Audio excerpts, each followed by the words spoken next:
Hello everyone, students. In the series of lectures of algebra of vector subspaces, today I have taken one problem which is based on the algebra of subspaces, and today's problem is I have taken VR, the vector space of all functions from R to R, and W1 and W2 are subspaces of VR, such that W1 is the set of all even functions, and you know that even functions mean when you take minus x for that function, this minus is removed from there. That is, f of minus x is equal to, if f of minus x is equal to fx, then you say that that function is a even function. And whenever you take the set of even functions, you are denoting it by W1 in this question, and the set of all odd functions are denoted by W2. What do you mean by odd function? A function f is said to be odd function if f of minus x is equal to minus fx. So these are two sets of even and odd functions, and first I am demanding that you prove that W1 and W2 are subspaces of VR. Along with this, you have to show that V is the linear sum of W1 and W2. V is the linear sum of W1 and W2. At the same time, you have to also prove that W1 and W2 are disjoint, and V is written as direct sum of W1 and W2. So this is the problem. Now you look here for the solution of this problem. What you will do? First, you look at this. You have to prove that W1 and W2 are subspaces of VR. So first you take W1. W1 is the set of all even functions because f of minus x is equal to fx. Clearly you see that fx is equal to x raised to 4 plus x square belongs to W1. Why? Because when you replace x by minus x, you will get again f of x. Therefore W1 is non-empty set. Now you take two element alpha and beta from the field, that is R, and two element alpha f and g from W1. Then I will prove that alpha f plus beta g also belongs to W1. You have taken f and g from W1, therefore f of minus x is equal to fx and g of minus x is equal to gx, because both are even functions, as I have taken this from W1. Now I will prove that alpha f plus beta g is also there in the W1. For that I have taken again minus x with this, and with a little simplification I found that alpha f plus beta g is an even function because minus sign, negative sign is not there at the end. Therefore alpha f plus beta g belongs to W1. Therefore W1 is a subspace of V. Now I will prove that W2 is also a subspace of V. What was W2? It was the set of odd functions. So look at this, fx is equal to x cube plus x. If you replace x by minus x, then you will find that f of minus x is equal to f minus fx. Therefore W2 is non-empty set.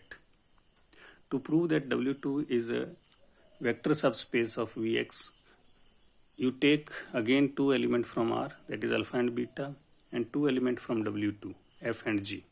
Because f and g are belonging to W2, therefore f of minus x is equal to minus fx. Why minus is outside? Because it is there in the definition of odd function. G of minus x is equal to minus gx.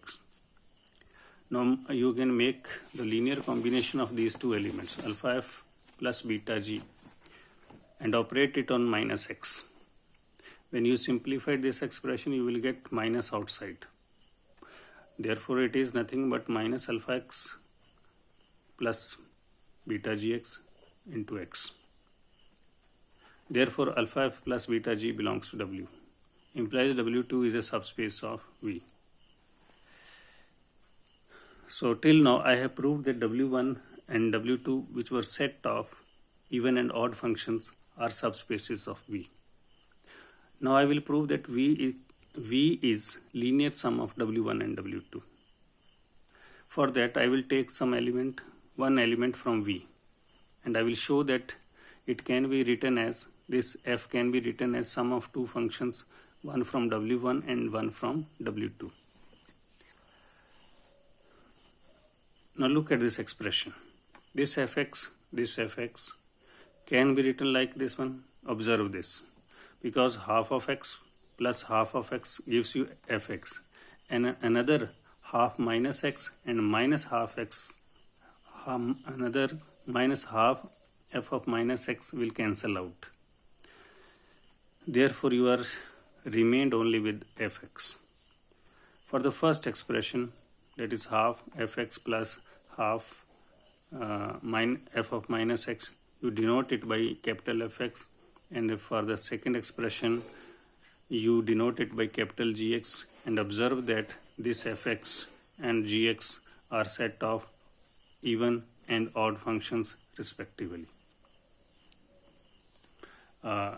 Be careful, here it should be minus, here it should be minus x.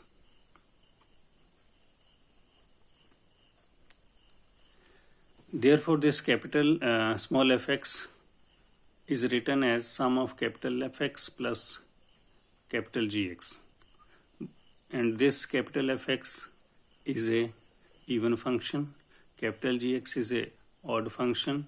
Therefore every f in V can be written as sum of two functions, one belongs to W1, another belongs to W2. Therefore V can be written as sum of two subspaces, that is W1 plus W2. Hence V is the linear sum of W1 and W2. Now I will find the third one, W1 intersection W2 is equal to set containing 0 element. For that, what I will do, I will take an element f from W1 intersection W2. Because f is belonging to W1 intersection W2, therefore f must belongs to W1 and f must belongs to W2 at the same time. And when f belongs to W1, it means f of minus x is equal to fx, and when f belongs to W2, it means f of minus x is equal to minus fx. At the same time, both these two conditions are holding true, and therefore I can write fx is equal to minus fx.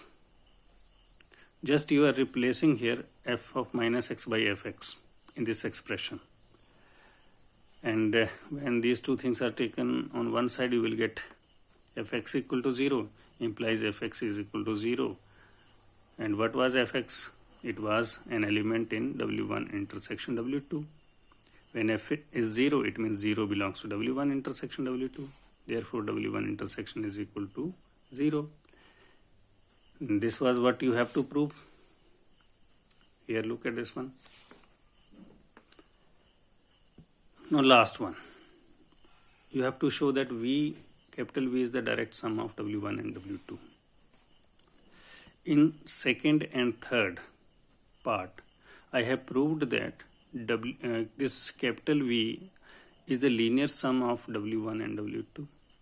And in the third part, I have proved W1 and W2 are disjoint subspaces, and these two conditions, when taken together, leads us to prove the result that V is the direct sum of W1 and W2. Hence the result. So students, in this problem, I have made use of various theorems over subspaces and the algebra of subspaces.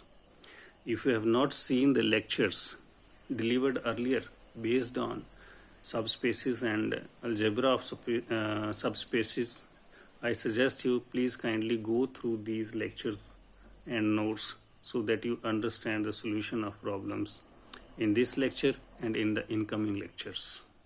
Thank you.